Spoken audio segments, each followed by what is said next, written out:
आपके साथ मैं हूं अंजना ओम कश्यप। एक ने झाड़ू को चुनाव चिन्ह बनाया, एक ने झाड़ू से स्वच्छता अभियान की शुरुआत की, लेकिन जब बारी दिल्ली की आई तो दोनों ने ही मुंह फेर लिया और झाड़ू तले कूड़ा भर गया।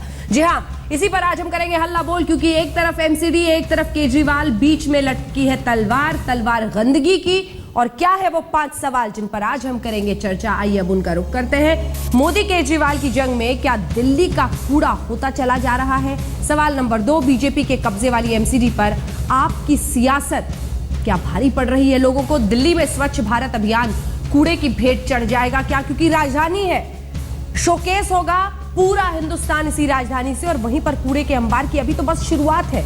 बीजेपी आपके टकराव में दिल्ली में बदबू और गंदगी, दिल्ली में डर लगता है या दिल्ली में बदबू सताती है, लोग तय नहीं कर पाएंगे। फंड नहीं तो एमसीडी में अस्थायी कर्मचारियों की फौज आखिर क्यों तैनात की गई है? जो स्थायी कर्मचारी हैं उनके मद्देनजर सब कुछ क्यों नहीं किया जाता है? जी हां, देश की राजधानी दिल्ली एक बार फिर से कूड़े के ढेर पर बैठ गई। तीनों निगमों के कर्मचारी हड़ताल पर चले गए हैं और दिल्ली में जगह जगह कूड़ा जमा होने लगा है।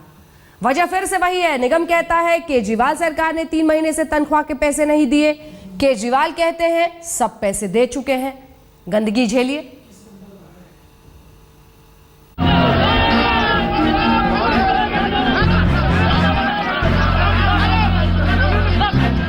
जब हड़ताल से बात नहीं बनी तो निगम कर्मचारियों ने दिल्ली सरकार को इस तरह से पैगाम देने का फैसला किया। ये उप मुख्यमंत्री मनीष सिसोदिया का दफ्तर है, जहां कर्मचारी कूड़ा बिखेर रहे हैं, उन तक बदबू पहुंचाई जा रही है, जो अब तक दिल्ली की सड़कों पर फैलकर आम आदमी की नाक में दम कर रही है। हमारी तनख्वाह, वेतन जो हमारा रुका हुआ वो मिलना चाहिए, हमें कोई परेशानी नहीं होगी। मैडम हमारी सैलरी नहीं हो रही है और 2004 से हमारा एरियल रोका हुआ है। जूता, कपड़ा, वर्दी वगैरह जो देते थे वो भी हमें झूठे आश्वासन दिए जा रहे हैं। निगम कर्मचारी कह रहे हैं कि सरकार तनख्वाह के पैसे नहीं देती और सरकार कह रही है कि निगम को सारे पैसे दिए जा चुके हैं। वो पैसे कहां गए, इसका जवाब देना होगा। सरकार को तो जितना पैसा देना था सरकार दे चुकी और बहुत वक्त से पहले दे चुकी। अब ये हड़ताल मेरे दफ्तर के सामने हो रही है, मेरे घर के सामने कूड़ा फेंका जा रहा है। ये मेयर जिनको तनख्वाह देनी थी उनके सामने नहीं हो रही, कमिश्नर के सामने नहीं हो रही। केजरीवाल ने इस गंद का हाल ताजा चुनाव में खोज निकाला है।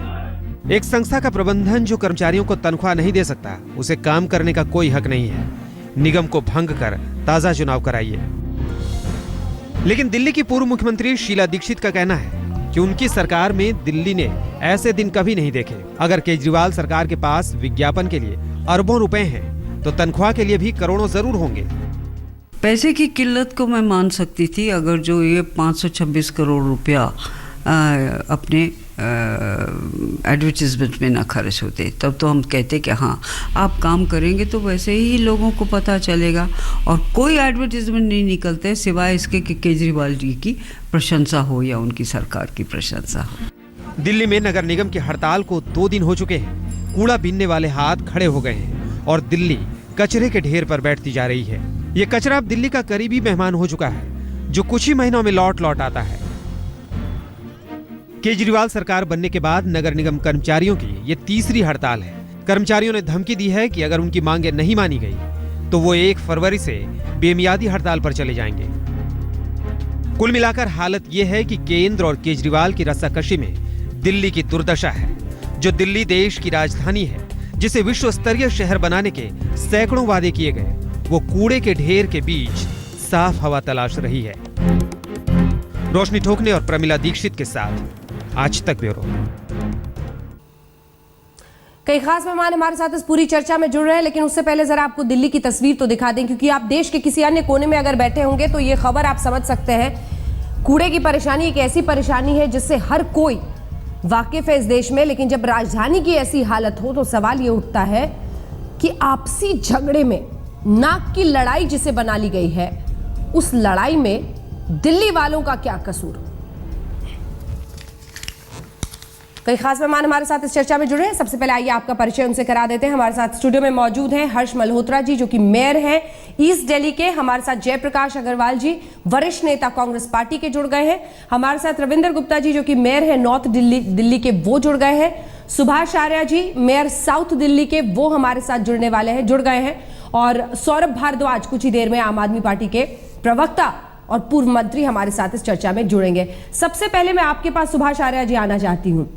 ये सौगात है आपकी दिल्ली के लोगों के लिए। आपसी लड़ाई में जो आपने दिल्ली का हाल बनाया है, आपको लगता है कि जवाबदेही और जिम्मेदारी भी आपकी कुछ बनती है?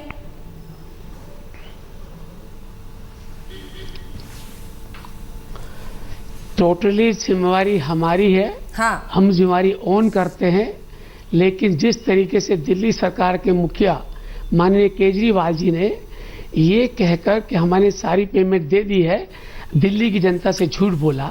ये कहा कि कमिश्नर लिख कर दे गए हैं कि हमारे कोई पैसा लेना नहीं है। कमिश्नर ने गलत साबित कर दिया और 25 जनवरी को तीनों कॉर्पोरेशन के कमिश्नर्स ने एक एक पत्र लिखा कि हमारा 2012-13 से लेकर आज तक का लगभग 2900 करोड़ रुपया हमारा ग्लोबल शेयर का आपकी तरफ बाकी है, ठीक है, वो आपने देना है। और अगर तृतीय पे कमीशन के अनुसार हम ये मांग रहे हैं, अगर ये तय हो चुका था, क्योंकि ये कांग्रेस पार्टी, कांग्रेस की कैबिनेट ने फैसला मान लिया था कि तृतीय वित्तीय आयोग होगा। हाँ। लेकिन 3 साल इन्होंने कमीशन की रिपोर्ट दोबारा की। हाँ। चतुर्थ लागू जाती जो टेबल कर दी गई है तो हमें 6000 करोड़ मिलता। हमारा वो पैसा भी अभी देने को राजी नहीं है दिल्ली सरकार। हाँ। अगर पैसा दे देती तो 2900 करोड़ रुपया तो तीनों निगमों में हड़ताल नहीं होती, उनकी पेमेंट कर देते। जिस लेबर का पैसा हमने देना है वो लेबर बिना पैसे के रोटी कैसे चलाएगी, अपना घर कैसे चलाएगी, चूल्हा कैसे चलेगा, इसलिए उनकी मजबूरी होती है कि वो टेरर तो इसलिए सुभाष जी एक सेकंड तो इसलिए सुभाष जी तो इसलिए आप लोग कूड़ा फेंकेंगे, आपके कर्मचारी जाकर उप मुख्यमंत्री के दफ्तर के बाहर कूड़ा फेंकेंगे, ये आपका। और अब तस्वीरें जो हम दिखा रहे थे, ये देखिए कैसे से सौभाग्य ही अपना समझ लीजिए कि आपकी तस्वीर जहां पहले लगी हुई थी वहां पर ऊपर प्रधानमंत्री की भी तस्वीर लगी है। इसी दिल्ली से झाड़ू के साथ उन्होंने शुरुआत की और कहा कि स्वच्छ भारत बनेगा। आपने बड़ा अच्छा चलाया है उनके मिशन को आगे। कितना गर्व महसूस होता है आज जब आपके कर्मचारी जाकर कूड़ा फेंक रहे हैं अलग अलग जगहों पर? लेकिन जिस तरीके से कर्मचारियों से ज्यादती हो रही है, जिस तरीके से कर्मचारियों से ज्यादती हो रही है, उनको तनख्वाह 3 महीने नहीं मिलेगी, उनको तनख्वाह नहीं मिलेगी, पेंशन देने को पेंशन नहीं मिलेगी, तो क्या कर पाएंगे? अगर वो पैसा सरकार ने देना है वो नहीं देगी तो क्या कर पाएंगे? हर आदमी 5 साल के लिए चुना गया, चुनी सरकार है, 5 साल प्लानिंग की, इतना पैसा सरकार से आएगा, उस प्लानिंग से काम किया, सरकार ने देना बंद कर दिया। उन्होंने 14-15 में 990 करोड़ 100 को देना तय किया। आपने मेरा सवाल नहीं सुना, लेकिन दिया 775 करोड़। सुभाष जी मेरा सवाल नहीं सुना आपने, तो मेरा सवाल नहीं सुना आपने, मेरा सवाल नहीं सुना आपने। प्रधानमंत्री के मिशन को आप लोग आगे ले जा रहे हैं, कितना गर्व महसूस होता है कूड़ा फेंकवा कर? प्रधानमंत्री के मिशन को आप लोग आगे ले जा रहे हैं, कितना गर्व महसूस होता है कूड़ा फेंकवा कर उप मुख्यमंत्री के दफ्तर के बाहर? यूनियन से प्रार्थना की थी। हाँ, आपका ये इल्जाम बिल्कुल गलत है, कूड़ा हम फेंकवा रहे हैं, ये गलत इल्जाम है आपका। नहीं, ये कौन से कर्मचारी हैं कि आप जिन्होंने आज कूड़ा फेंका है उप मुख्यमंत्री के घर के बाहर? वो कहाँ के कर्मचारी हैं? ये हमारी यूनियन के जितनी भी सफाई कर्मचारी की जितनी यूनियन है, सबसे जितने भी यूनियन कर्मचारी है उन सबकी यूनियन से हमने आज हफ्ता पहले जब आए थे हमसे बात करने तो प्रार्थना की थी कि कृपया सड़कों पर कूड़ा और फैलाएं मत। जब भी स्ट्राइक पर जाएंगे आप, हम आपकी मांगे आगे पर रखने के लिए बाध्य हैं, लेकिन कूड़े को सीमित जो पब्लिक इकट्ठा करती है। चलिए ठीक है, मैं आऊंगी एक बार फिर से पूरी तस्वीरें दिखाते हैं अपने दर्शकों को। एक सेकंड सर, एक सेकंड, एक बार फिर से तस्वीरें दिखाते हैं। एक तरफ प्रधानमंत्री नरेंद्र मोदी हैं जो कि स्वच्छता अभियान की शुरुआत करते हुए दिख रहे हैं, और दूसरी तरफ दिल्ली में कूड़े का अंबार है, और उप मुख्यमंत्री के दफ्तर के बाहर जब लोगों ने कूड़ा फेंका और उस पर लेट तक गए, वहां की भी तस्वीरें हैं। अब सवाल यह है कि दिल्ली में जो नाक की लड़ाई, एक तरफ केजरीवाल जी के हाथ में भी झाड़ू देख लीजिए, झाड़ू दोनों चला रहे हैं, लेकिन दिल्ली गंदगी का गुब्बार इसलिए बन रही है, गंदगी यहां पर इसलिए फैल रही है क्योंकि जब नाक की लड़ाई छिड़ती है तो कोई भी झाड़ू से वो सफाई नहीं हो पाती है। सभी खास मेहमान हमारे साथ बने हुए, और अब मैं जेपी अग्रवाल जी, क्या आप मुझे सुन पा रहे हैं?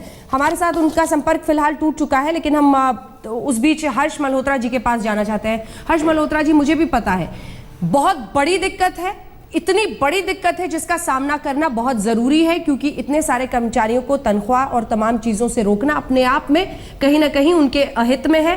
लेकिन इन सब के बीच कूड़ा इस तरह से फैलाना, सड़कों पर जाकर दफ्तरों के आगे कूड़ा फेंकना, ये क्या एग्जाम्पल सेट कर रहे हैं आप लोग? ऐसे स्वच्छ होगा भारत? मैं बहुत धन्यवाद देता हूं आपको, आपने हमारी मजबूरी को, हमारी डिफिकल्टी को समझा है। हाँ, मैं मानता हूं कि कूड़ा सड़क पे नहीं फैलना चाहिए, पर वो कर्मचारी जिनको पिछले 3 महीने से वेतन नहीं मिला है, हाँ, वो मजबूर होकर के प्रोटेस्ट के लिए बाहर आए हैं। हाँ। अब उनकी समझ में ये भी आया है कि इसके पीछे जो कल्प्रिट है, हाँ। वो दिल्ली सरकार है, केजरीवाल साहब की सरकार है। इसी कारण से उनका रुख केजरीवाल साहब के जो मंत्री हैं उनकी तरफ जा रहा है। अगर उनको लगता कि ये गलती नगर निगम के नेताओं की है, नगर निगम की है, तो वो डेफिनेटली हम लोगों के सामने हमारी हाय हाय करते, हमें प्रोटेस्ट करते। हम लोग उनको लगातार समझा भी रहे हैं। इस कारण से हमने पूर्वी दिल्ली में कल अपने सारे ढलाव आज सुबह तक क्लियर किए हैं।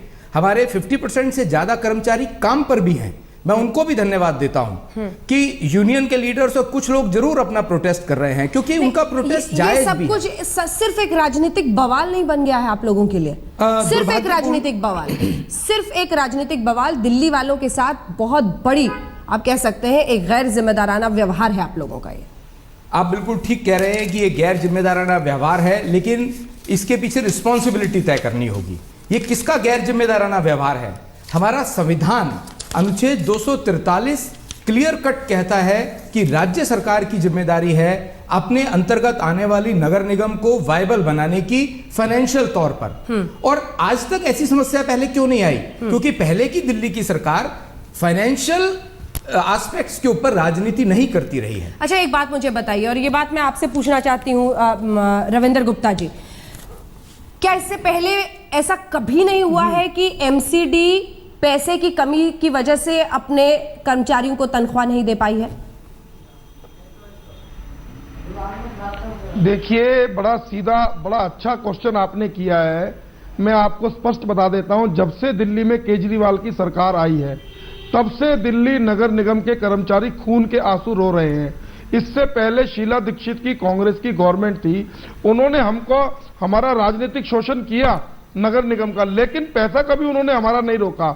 आज दिल्ली सरकार एक तो पैसा रोक रही है, उसके बाद दिल्ली नगर निगम के लिए झूठ बोल रही है, उसके बाद केजरीवाल जी जो है वो अपना जाकर जो है बेंगलोर में जाके इलाज कराने चले जाते हैं। दिल्ली नगर निगम के कर्मचारी रात को उनके घर में चूल्हा नहीं जल रहा, उनके बच्चे खाने को तरस रहे हैं, उनके बच्चों की स्कूलों की फीस नहीं भरी जा रही। ये हालत, ये कगार पे लाकर केजरीवाल जी ने हमें खड़ा कर दिया है। अभी उन्होंने ये कहा कि दिल्ली नगर निगम का उन्होंने पूरा पैसा वापस कर दिया। मनीष सिसोदिया जी की मैं स्टेटमेंट सुन रहा था, उन्होंने उसमें कहा कि हमने 12 महीने की तनख्वाह दिल्ली नगर निगम को दे दी। मैं नॉर्थ दिल्ली का मेयर रविंदर गुप्ता चुनौती देता हूं दिल्ली के मुख्यमंत्री केजरीवाल जी को और दिल्ली के उप मुख्यमंत्री मनीष सिसोदिया को कि 12 महीने की तो छोड़ो, उन्होंने अगर 5 महीने की भी तनख्वाह दिल्ली नगर निगम को दियो तो हम इस्तीफा देने को तैयार है, अन्यथा वो इस्तीफा दे दें। आइए रामलीला मैदान में आपकी इसी बात, 4 तस्वीरें आपको दिखाते हैं जरा। अलग अलग मंत्री झाड़ू लेकर दिल्ली पे, और जेपी अग्रवाल जी, सवाल आपसे यही कि वो भी दिन था और ये भी दिन है जब कूड़ा सड़क पर फेंका जा रहा है।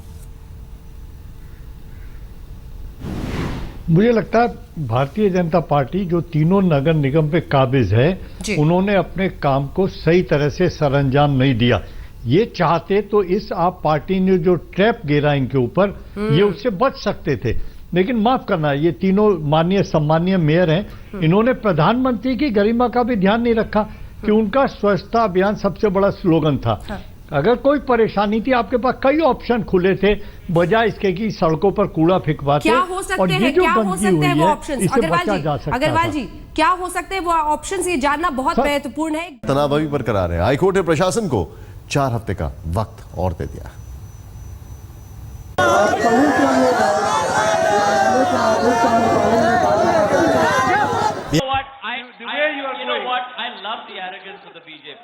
This is not right. I love their arrogance, but this is what's going to be hubris, which is going to take them down. No, I am. We know the people of India vote.